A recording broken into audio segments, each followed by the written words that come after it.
Buenos días con todos. Gracias por estar aquí presentes en esta capacitación. Como bien sabemos nosotros, nuestra institución es un hospital de tercer nivel, quiere decir que es un hospital de referencia. Entonces, ¿a quién de nosotros no les ha pasado esto? Que a veces aquí vienen embarazos de alto riesgo que se convierten en verdaderas urgencias, ¿verdad? Entonces, ¿a quién no le ha pasado que vienen embarazos de 32, 30 semanas y que en el momento llegan en expulsivo y casi naciendo en la camilla? A veces ha pasado porque son embarazos de alto riesgo. Entonces, por esta razón es que todo el personal debe estar capacitado, desde el personal de emergencia, en centro obstétrico, en neonatología. Entonces, todos deberíamos estar capacitados en la recepción de los recién nacidos. Y puede pasarnos incluso a internos, estudiantes, posgradistas, doctores, residentes, incluso a los neonatólogos y pediatras, enfermeras, personal de enfermería y personal de salud. Todos deberíamos estar capacitados para dar los primeros pasos iniciales de recepción. ¿Y por qué? Porque esta diferencia, capacitación, este conocimiento va a ser la diferencia entre la vida o la muerte de un recién nacido, ¿sí? Entonces, por esta razón, mis compañeros Andrés y Verónica van a seguir dándoles unos puntos claves en la parte de lo que es intubación y compresiones. Necesito su mayor atención porque posterior en la parte práctica nosotros vamos a hacer unas evaluaciones de lo que se ha dicho aquí en las charlas. Así que por favor, necesito su mayor atención. Gracias.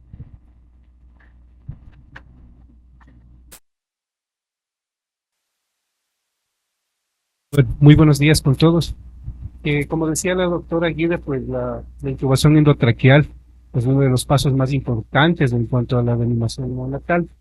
Hay que recordar siempre que esto tiene objetivos y puntos clave, que es primero pues identificar las indicaciones absolutas que existen para la intubación endotraqueal. Recordar, como dicen igual los compañeros en las charlas anteriores, que no en todos los casos se debe intubar a los bebés. Entonces hay indicaciones propias para todo esto. Hay que seleccionar el material adecuado de acuerdo al peso según el neonato, como lo vamos a ver un poco más adelante. Y pues hay que conocer cuáles son los pasos, los métodos y cómo se verifica que esté de verdad el neonato intubado, ¿sí? Y de igual manera, pues, el aprender a reconocer y prevenir las complicaciones más comunes que pueden estar asociadas a la intubación endotraqueal, ¿sí? Entonces, aquí tenemos lo que habíamos mencionado. ¿Cuándo debemos intubar nosotros a un neonato? Cuando la ventilación con presión positiva, o conocida como DPP, ha sido ineficaz o es muy prolongada. Se debe tener siempre asegurada la vía aérea con un tubo endotraqueal antes de iniciar las compresiones torácicas en la reanimación avanzada. Cuando vamos a administrar surfactante exógeno, igualmente pues debe hacérselo a través de un tubo endotraqueal. Cuando tenemos un neonato con sospecha de hernia diafragmática congénita, también la intubación endotraqueal es obligatoria en estos casos. Y cuando necesitamos estabilizar de forma inmediata a prematuros extremos. Entonces, para esto, pues podemos utilizar para la preparación del equipo una mnemotecnia que se le conoce como MALA. La M corresponde al material de aspiración, en este caso sondas de 10 y de 12, un aspirador que tenga pues una potencia de 80 a 100 milímetros de mercurio.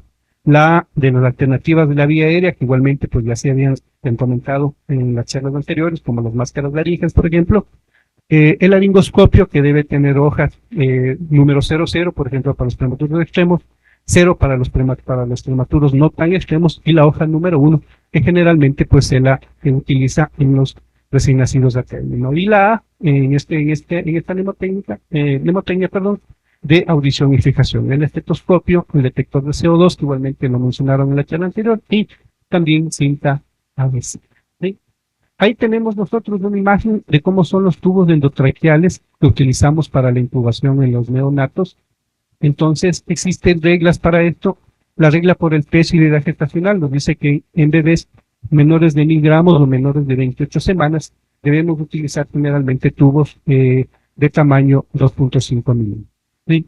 En bebés de 1000 a 2000 gramos o de 28 a 34 semanas, tubos número 3, y de 2000 gramos o mayores de 34 semanas, tubos 3,5 a 4. ¿Sí? Y siempre recordar que en los neonatos nosotros utilizamos tubos de diámetros uniformes y sin balón, ¿no es cierto? Si muchos, creo que muchos de nosotros hemos visto que existen una variedad de tubos endotraqueales y pues de entre ellos existen tubos que tienen balón. En los neonatos pues no podemos utilizar esos tubos con balón porque pueden provocarles lesiones al momento de vivir. Y ahí tenemos nosotros también que saber cómo medimos la profundidad de la inserción. Existen varios métodos. Aquí queríamos mencionar algunos de ellos. Uno, por ejemplo, es de esta tabla, que como ustedes le pueden ver ahí, nos indica más o menos con las semanas de gestación y del peso cuánto debe estar introducido. Pero también tenemos otro método, ¿no es cierto?, como es la medición de la distancia nasotrago, o sea, de la punta de la nariz hacia el trago en los. Eso nos dice más o menos los centímetros, la cantidad que tenga el bebé en medida y nos dice cuánto debemos introducir nosotros y fijar el tubo endotraqueal. Y existe un tercer método que es un método clásico en el cual se utiliza un factor constante que es el número 6, al cual pues se le suma ese número 6 con el peso en kilos del recién nacido. Por ejemplo, un recién nacido de 1,500 gramos, ¿no es cierto?, le sumamos del número 6. Entonces eso quiere decir que ese tubo debe estar fijado en 7,5. Entonces, 1,5 kilos del bebé más la constante de 6. Entonces, tenemos de ahí nosotros los tres métodos a través de los cuales se puede el poder decir a qué profundidad tiene que estar fijado el tubo endotraqueal. ¿Sí? La técnica del procedimiento también igualmente se la ha mencionado, pero queríamos igual acá recalcar que la posición siempre debe estar la cabeza en la línea media con una ligera extensión, lo que ya lo mencionaban igualmente, que es la posición de olfateo. Tiene que estar alineada, ¿no es cierto?, cuando vamos a introducir la hoja del laringoscopio, siempre debe hacérselo por el lado derecho de la boca del bebé. Esto nos va a permitir desplazar la lengua hacia la izquierda, ¿sí?, y nos va a permitir igualmente de una manera más fácil visualizar la epiglotis, los poros bucales. Como ustedes pueden ver ahí en la parte baja de la imagen, ahí tenemos más o menos qué es lo que tienen ustedes de visualizar cuando estamos haciendo la intubación endotraqueal. Y la inserción tiene que hacerse en la mitad de las cuerdas de trago. ¿Sí? ¿Cómo confirmamos nosotros que el tubo está en posición correcta? Igualmente, la frecuencia cardíaca es uno de los indicadores que existen para esto. Un aumento rápido es uno de los indicadores más confiables con respecto a que una intubación fue exitosa. La auscultación, es decir, escuchar sonidos bilaterales a nivel de las resinas más o menos y ausentes a nivel del estómago. Siempre es recomendable también escuchar a nivel del estómago para el ver que no hayamos sin querer pues mandado el tubo a través del esófago y que lo que esté intubado es del esófago y no la vía respiratoria de ese. Y también pues se puede hacer por una radiografía que nos va a confirmar en dónde está el tubo en relación a la calidad. Pero cuando nosotros dudamos de haber tenido una intubación exitosa o no tenemos alguno de los parámetros anteriores que empiezan a mejorar, como la frecuencia cardíaca que le hemos mencionado, podemos utilizar este acrónimo DORE, ¿no es cierto?, en el cual la D corresponde al desplazamiento del tubo, ¿sí?, es decir, el tubo a lo mejor no está fijado en donde debe, no está fijado en la distancia en la que debe estar. La obstrucción del tubo de presión es una de las causas más frecuentes. La N, por ejemplo, cuando tengo la presencia de un neumotórax, puede presentarse, ¿no es cierto?, que el bebé esté intubado, pero ante un neumotórax no vamos a ver la mejoría de ninguno de los parámetros anteriores. Y la E del equipo. Por ejemplo, no es el equipo adecuado, no estamos midiendo adecuadamente la saturación, ¿no es cierto?, alguna falla que podamos tener. Y las complicaciones del manejo que habíamos dicho, de intubación esofágica, en la cual pues obviamente tenemos que retirar el tubo, recuperarlo al bebé con ventilación a través de mascarilla y hacer un nuevo intento de intubación. La hipoxia, la bradicardia también, en este caso, de igual manera, se debe suspender el intento de intubación si están pasados 30 segundos luego de esto, estabilizar nuevamente con ventilación a presión positiva al recién nacido e intentar nuevamente una intubación. Y en el caso de trauma de la vía aérea, que también es una complicación, pueden lacerarse las encías, las cuerdas bucales cuando hacemos con un exceso de fuerza este procedimiento. Recuerda siempre que estamos ante un recién nacido y pues todos los procedimientos que los hacemos debemos hacerlo con el mejor cuidado y con la menor fuerza posible. ¿Sí? Entonces, en conclusión para esto y los mensajes que nos deberíamos llevar a casa todo el mundo con respecto a esto, es que siempre la preparación del equipo previamente salva vidas, ya se lo he dicho durante toda la charla. El control del tiempo, cada 30 segundos tiene que hacerse siempre una revaloración del bebé. Esto protege obviamente el cerebro del neonato de la hipoxia. La práctica continua en simuladores es lo que nos va a llevar obviamente hacia tener mayor destreza y tener un éxito durante las intubaciones. Buenos días con todos, continuamos. El siguiente tema a abordar ahora son las compresiones torácicas. ¿Estas cuándo están indicadas? Estas indica cuando ya hemos tenido una ventilación adecuada, pero no hemos logrado tener una frecuencia cardíaca que esté óptima para seguir ventilando a nuestro paciente. ¿Cuándo están indicadas nuestras compresiones? Según el NRP, la última edición nos indica que estas están indicadas cuando tenemos una frecuencia cardíaca menor a 60 latidos por minuto, a pesar de haber tenido una ventilación óptima, es decir, ya hemos optado por una vía aérea alterna que hemos permitido ventilar a nuestro bebé durante al menos 30 segundos. Ahí iniciamos compresión.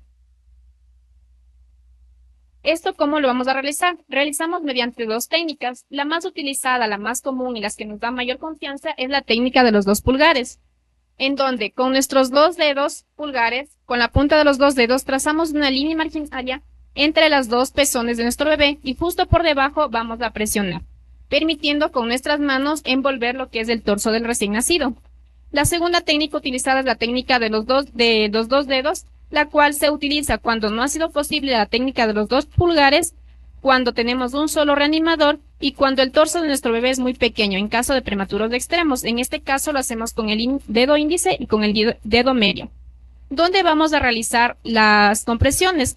Trazamos, como observamos en el gráfico superior, una línea imaginaria entre los 2 pezones y justo por debajo de esta línea imaginaria, lo que corresponde al tercio inferior del esternón, realizamos las compresiones. Estas las hacemos con una profundidad del 1/3 del diámetro antero-posterior del tórax. Para nosotros garantizar una buena coordinación entre lo que es la ventilación y las compresiones, lo vamos a hacer con una relación de 3:1, es decir, 3 compresiones, una ventilación. ¿Qué ritmo vamos a seguir para garantizar una buena ventilación?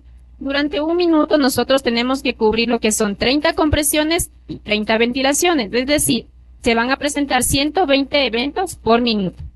El ritmo que se recomienda la NRP seguir para garantizar esta ventilación va a ser 1 y 2 y 3 y ventila, el cual tiene que estar al mando a cargo de la persona que está en la ventilación.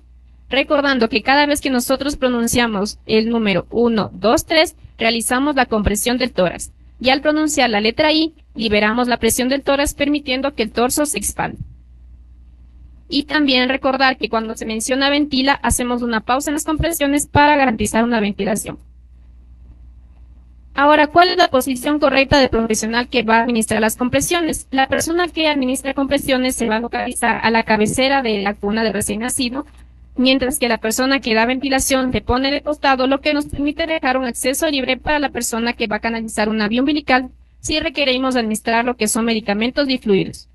La FIO2 que iniciamos con las compresiones, va a ser siempre al 100%, lo cual tenemos que irnos guiando mediante el oxímetro de pulso y llegar a los valores de rangos indicados según la edad de nuestro paciente. ¿Por qué va a ser necesario colocar un monitor cardíaco? Recordemos que durante las compresiones torácicas la circulación sanguínea va a ser insuficiente, por lo cual la medición que nos dará un oxímetro de pulso no va a ser 100% confiable. Además, en prematuros muy pequeñitos, su pulso cardíaco va a ser débil y lento, lo cual va a producir una auscultación directa de la frecuencia cardíaca un poco dificultosa, y con el monitor cardíaco vamos a garantizar tener una frecuencia cardíaca que sea óptima. ¿Por cuánto tiempo vamos a administrar las compresiones cardíacas antes de valorar una respuesta? Va a ser posterior a 60 segundos entre compresiones torácicas y ventilación, con la frecuencia que ya se les mencionó de 3:1. ¿Y cuándo se suspenden estas compresiones torácicas? Cuando nuestro recién nacido ha alcanzado una frecuencia cardíaca de 60 latidos o más y esta sigue en incremento. ¿Cómo procedemos en el caso de que nuestro recién nacido, luego de 60 segundos de compresiones coordinadas con ventilación, no ha logrado recuperarse? Tenemos la mnemotecnia cardio y nos guiamos por las siglas. Entonces, la persona que está a cargo de las compresiones va a realizar estas preguntas en voz alta y va a ser confirmado por nuestro equipo de trabajo. Con la C vamos a ver cómo está el pecho de nuestro bebé. Si el pecho, se expande con cada respiración. En la A, que es vía aérea, vamos a ver si la vía aérea está garantizada con el tubo endotraqueal y hemos colocado previamente una máscara laríngea. El R, que es la frecuencia, vemos si la secuencia de las compresiones, ventilación, estamos dando 3-1, como lo mencionamos anteriormente. Y la D, que se refiere a la profundidad, vemos si estamos deprimiendo el tórax un diámetro antero-posterior. Y la IO2, referimos a la FiO2, es decir, verificamos que el oxígeno que estamos administrando a nuestro bebé esté con una FiO2 del 100%.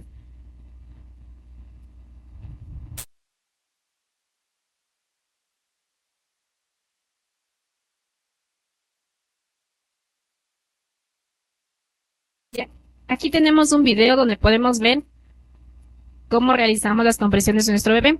Trazamos la línea imaginaria entre los dos pezones y en el tercio inferior del esternón realizamos las compresiones con la punta de los dos pulgares, deprimiendo el 1/3 del diámetro antero-posterior. Y aquí también observamos que ya tenemos una vía aérea alterna, la cual estamos garantizando una ventilación adecuada para nuestro recién nacido. Gracias.